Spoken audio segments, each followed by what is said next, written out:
All India Radio presents Morning News.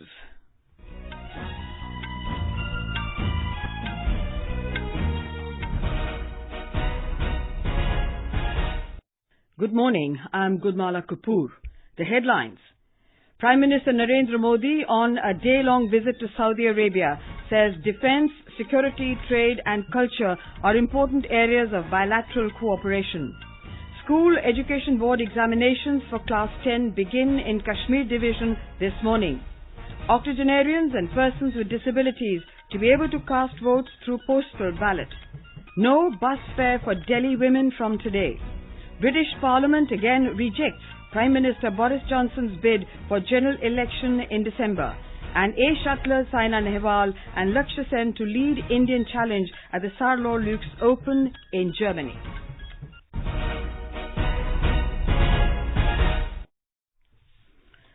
Prime Minister Narendra Modi is on a day-long visit to Saudi Arabia today. He reached Riyadh with an aim to boost bilateral ties between the two countries in key sectors, including energy and finance. After landing in the Kingdom of Saudi Arabia, Mr. Modi tweeted that this important visit is aimed at strengthening ties with a valued friend. The Prime Minister will hold bilateral discussions with King Salman bin Abdul Aziz Al Saud. He is also scheduled to meet Prince Abdul Aziz bin Salman Al Saud, the Energy Minister Prince Faisal bin Farhan Al Saud, and the new Foreign Affairs Minister of Saudi Arabia Ahmed bin Sulaiman Al Rajhi, among others. In his departure statement, Prime Minister Narendra Modi said that defense, security, trade, culture, education and people-to-people contact are the important areas of bilateral cooperation with Saudi Arabia. The Prime Minister will also address the plenary session of the Future Investment Initiative FII Forum. Our correspondent covering the Prime Minister's visit reports that Mr. Modi's address at the FII, also called the Davos of the Desert, hopes to attract potential investors to India. It is a full action-packed day for Prime Minister Modi in Riyadh. At least 12 agreements are likely to be signed during the visit, covering areas like civil aviation, security-related matters, defense, infrastructure and non-renewable energy sector. An agreement to establish a strategic partnership council will also be signed. Prime Minister will also launch the RuPay card. The card is expected to benefit not only the large Indian community, but also the Hajj and Umrah pilgrims. Saudi Arabia is the third country in the West Asia where RuPay will be launched. With Divakar, this is Kanchan Prasad, AIR News, Riyadh. The European Union parliamentary delegation is to visit Jammu and Kashmir today. This is a major diplomatic outreach by the government to counter Pakistan's narrative on the situation in the valley and to give them a clear view of India's development and governance priorities. Ahead of their visit, members of European Parliamentarian met Prime Minister Narendra Modi in New Delhi yesterday. Mr. Modi categorically told them that urgent action was needed against those supporting and sponsoring terrorism. He said the visit should give the MPs a better understanding of the cultural and religious diversity of the regions of Jammu, Kashmir and Ladakh. In the run-up to government formation in Maharashtra, the alliance partner Shiv Sena has been reiterating a 50-50 power pact demanding equal power share in the government. The Sena has also demanded a written assurance from the BJP for implementing equal formula for sharing of power before holding talks on staking the claim to form the next alliance government in the state. The BJP has, however, asserted that the party will comfortably form the next government, taking the Shiv Sena along with it, as it has the support of independent MLAs. More from our Mumbai correspondent. The BJP spokesperson, Shweta Shalini, has said the party has the support of 15 independent MLAs besides its own 105 MLAs. The BJP's assertion comes amid the Shiv Sena's demand for an equal share in power and the two saffron parties occupying the Chief Minister's post on a rotational basis. The demand by the Sena MP Sanjay Raut about power sharing formula came shortly after Chief Minister Devendra Fadnavis and senior Sena leader Divakar Raute met State Governor Bhagat Singh Koshyari separately amid the ongoing tussle between the ruling alliance partners over forming the next government in the state. Sonali Ghadayal Patil, AIR News, Mumbai. In Jammu and Kashmir, Board of School Education examinations begin from today across the Kashmir Division. Our correspondent reports that after conclusion of the examination, the filled-in material shall be deposited in police stations.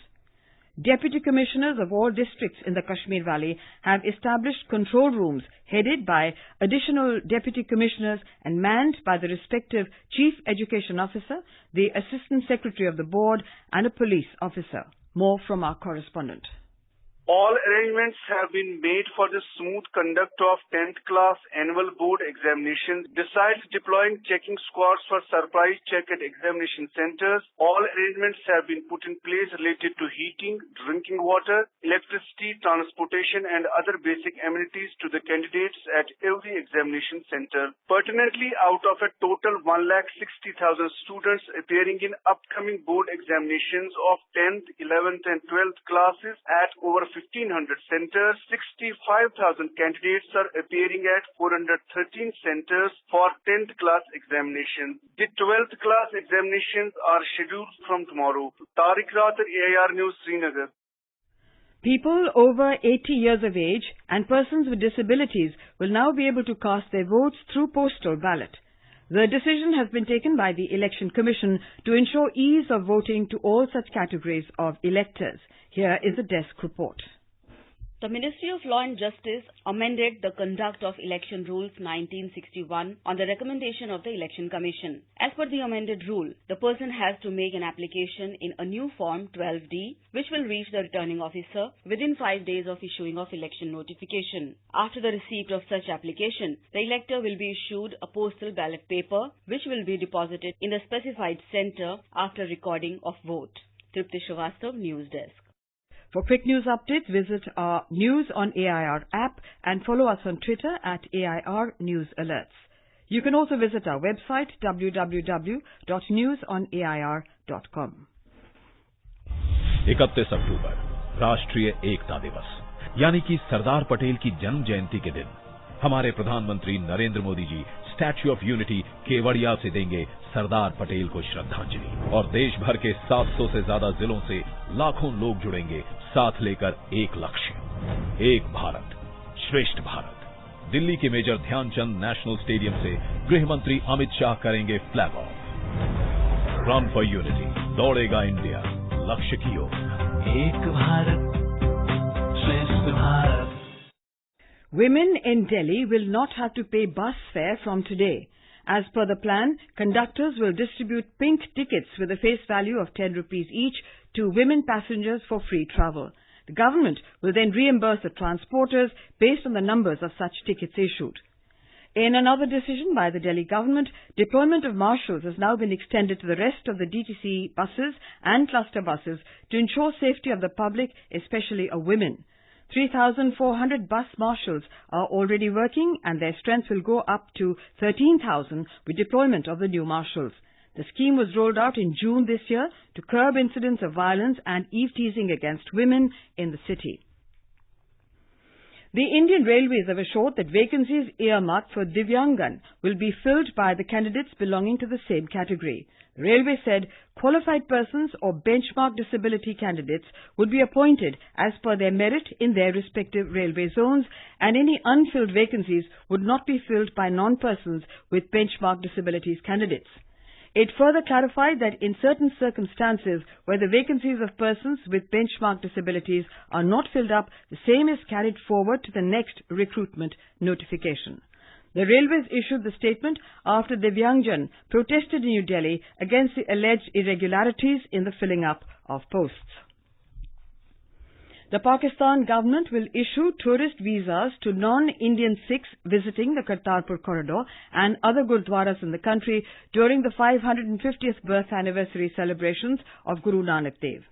Under the Kartarpur corridor agreement between India and Pakistan, pilgrims coming from India for one day would not require visas, but they can only visit Gurdwara Baba Guru Nanak. However, those coming from other countries will need a visa and be free to visit other religious places. India and Pakistan signed the historic Kartarpur Corridor Agreement on October the 24th. Prime Minister Narendra Modi will inaugurate the Indian side of the corridor on the 8th of November. The British Parliament has again rejected Prime Minister Boris Johnson's latest bid for a snap general election on December the 12th. Motion failed as it received 299 votes in favour against the required number of 434. It needed two-thirds of all MPs' votes. The opposition Labour Party abstained in the vote, making it impossible to secure the necessary two-thirds majority. PM Johnson will try again for a pre-Christmas general election today by publishing a bill that would only require a simple majority to succeed and not two-thirds as was required in previous attempts. Boris Johnson attacked Labour leader Jeremy Corbyn for refusing to back a general election. BBC reports that he will try again for a pre-Christmas election after MPs rejected his plans for the third time. Mr. Johnson has also formally accepted a new Brexit deadline of January the 31st, 2020 after the European Union granted a 3-month extension yesterday. President Ramnath Kovind will present the National Corporate Social Responsibility Awards to select companies for their outstanding contributions in the areas of corporate social responsibility, CSR, in New Delhi today. The award has been instituted by the Ministry of Corporate Affairs to recognize corporate initiatives in the areas of CSR to achieve inclusive growth and sustainable development. 19 companies have been selected from a total of 528 entries. These awards are the highest government recognition in the domain of CSR. The 3-year-old boy who was stuck in an abandoned borewell since Friday near Tiruchirappalli in Tamil Nadu has died. Commissioner of Revenue Administration J. Radhakrishnan said efforts are on to retrieve the mortal remains of the child. The boy had fallen into the disused farm borewell while playing near his house on Friday evening, and various central and state agencies were called in to rescue him. Several places in Tamil Nadu have witnessed light to moderate rain in the last 24 hours as the northeast monsoon remains active. Most of Chennai experienced heavy rain coupled with roaring thunder for a few hours early this morning. The Indian Meteorological Department in Chennai, in a bulletin, said there is the possibility of a trough of low in the southwest Bay of Bengal adjoining the Sri Lankan coast. It is said to strengthen into a well-marked low-pressure area covering the Comorin Sea. In badminton, ace shuttlers Saina Nehwal and Lakshya Sen will lead the Indian challenge at the Saarlouis Open beginning in Germany today. Saina will be looking to end her 9-month-long title drought as the 29-year-old snapped a hat-trick of first-round exits when she reached the quarters at the French Open last week.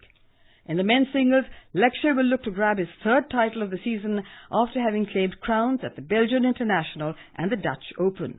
Among other Indians, Kiran George, Mithun Manjunath and Rahul Bhardwaj are also in the fray. And now for an overview of today's newspapers, it's over to Sunil Verma. Thank you, Gunmala.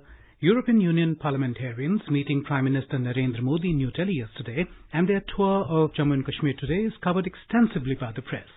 The Indian Express and Pioneer reports opposition raps centre for allowing foreign team but no domestic one. The Shiv Sena reiterating its demand for equal share in Maharashtra government formation is also highlighted. Sena firm on 50-50 power share is the Asian Age headline. India takes Pakistan to the International Civil Aviation Organization for violating international aviation law after it denied PM Narendra Modi the use of its airspace for flying to Saudi Arabia, writes the Asian Age. ISIS chief al-Baghdadi's death is also extensively covered. The Hindu writes, ISIS chief Baghdadi killed in US raid, cornered terrorist sets off suicide vest. With that, it's back to you, Kunmala. Thank you, Sunil. And now, before we end the bulletin, the headlines once again. Prime Minister Narendra Modi, on a day-long visit to Saudi Arabia, says defence, security, trade and culture are important areas of bilateral cooperation. School Education Board examinations for Class 10 begin in Kashmir Division this morning. Octagenarians and persons with disabilities to be able to cast votes through postal ballot. No bus fare for Delhi women from today. And the British Parliament again rejects Prime Minister Boris Johnson's bid for general election in December. And with that we end the morning news. Have a nice day.